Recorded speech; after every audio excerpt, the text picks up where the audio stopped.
If you're about as sharp as a marble and decided to do a 6-month stint in a place known as The Hole, what would you do? In this video, I'm going to go through the movie The Platform and explain to you exactly why you have little to no chance at survival. This is Why You Wouldn't Survive The Platform.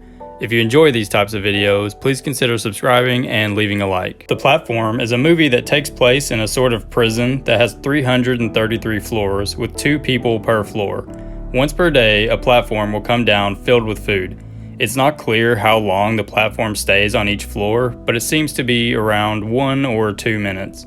There's this idea floating around that if they rationed the food, that there would be enough food for everyone, but I don't think that that's true. When Goreng, our main protagonist, and Baharat, his new floor mate, decided to ride the platform down and make everyone ration the food, they were on floor 6. I'm not exactly sure which floor that they were on when they ran out of food, but the last floor that they showed before reaching the bottom was 250, so they ran out of food in the high 200s, low 300s, but we also have to keep in mind that they didn't let anyone from floor 7 to floor 50 eat anything. Not to mention, the platform also skipped a lot of floors because the people were already dead. So there's not a chance in hell that there's enough food to go around. I also want to mention that you cannot hoard food. If you try to keep anything after the platform moves on, they will keep raising the temperature until you're a nice charbroiled steak, or you put whatever you took back. With that out of the way, how would you find yourself in this godforsaken hellhole?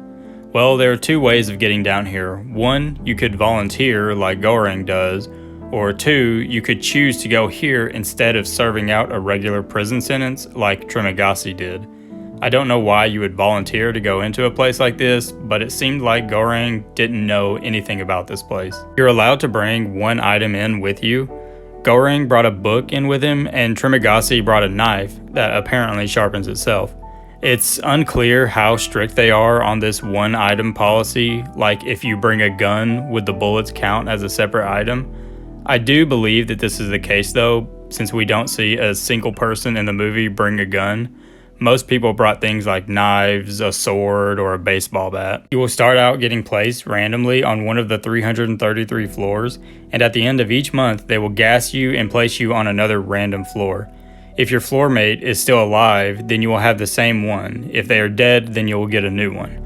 Once inside the hole, you can do pretty much whatever you want except for hoard food, as I discussed earlier.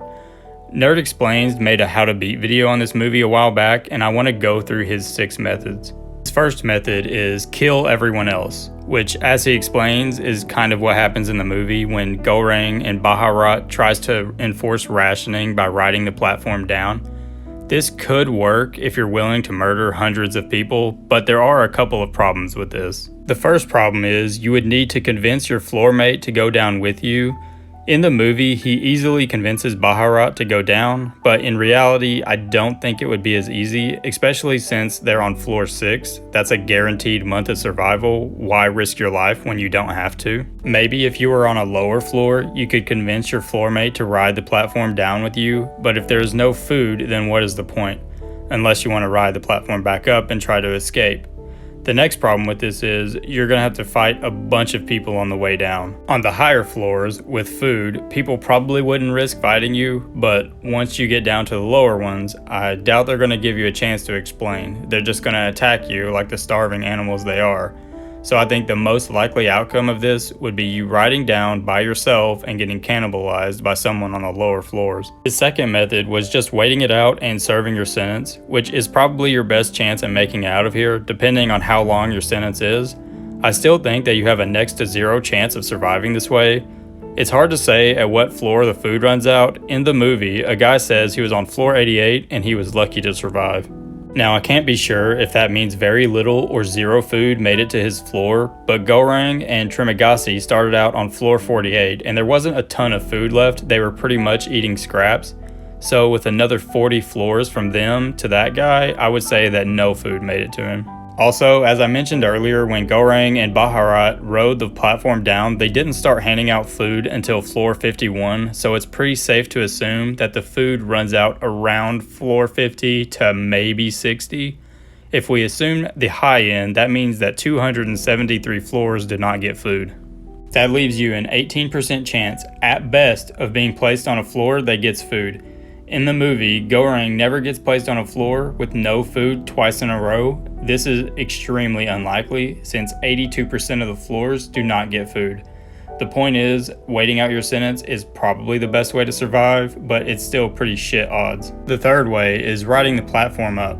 If you're placed on a lower floor and you might starve to death, then hey, you may as well try it. Jumping on the platform on the way up is a bad idea because of, well, you can see. So you have to ride the platform down first, which is what ends up happening in the movie. They do smash a lot of heads with these bars they got from their bed frames, but eventually they take a fight that they don't easily win and they receive some lethal wounds that ends up killing them both. The ending is a bit of a mystery, but with the most common theory that I could find is that Goreng and Baharat bled to death after their fight, and all that stuff at the end where he found the kid and sent her up with the platform, then walked off into the darkness of the bottom floor was just a hallucination. So if you do manage to make it all the way to the bottom and ride the platform back up, what happens? Well, we don't really know, but when he was being interviewed, they said that once you're inside, you can't get out until the agreed period is over. So I imagine they would probably just knock you out and put you back in. His next solution is don't volunteer. I mean, that doesn't really help you once you're already in the hole, but yeah, don't volunteer to imprison yourself in a place called the hole. It's unclear though how much people on the outside know about it. Goreng didn't seem to know anything about it at all. His fifth solution was bring a useful item. The problem with this is you would be going into this with little to no knowledge, so you wouldn't know what to prepare for. Nerd talks about bringing a weapon and a bunch of extra ammo or extra food that you could fit into a carry-on. The problem is, how strict are they about this one item rule? I think that they are very strict. There's only one person in the movie that brought more than one item, and that's this guy who brought a bunch of money with him. I think they just didn't care in his case because it wouldn't help him survive at all, and it's their rules. They get to choose how they enforce them.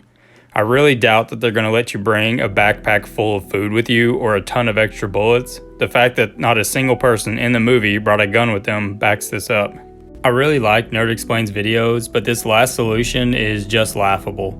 He talks about fashioning a rope out of bed sheets and then throwing it up as the platform comes down to the floor above, then climbing up. And as the platform lowers, somehow climb onto it and jump up on the floor above. You're gonna have to have some kind of double jump video game mechanics for this to work, especially if you're gonna do this while holding a weapon. If you make it onto the platform and then jump and grab the ledge above, they would probably just kick you in the face and knock you back down. Even if you pull this off and climb up, it's still going to be a 2v1 fight. But let's say that you manage to make it all the way to the top, there's still the same problem with riding the platform up. I believe that they would just end up knocking you back out and throwing you back into the hole. In the end, I think there's only one way to make it out of the hole, and that's serving out your sentence. When you're on the floors with food, you're good for a month.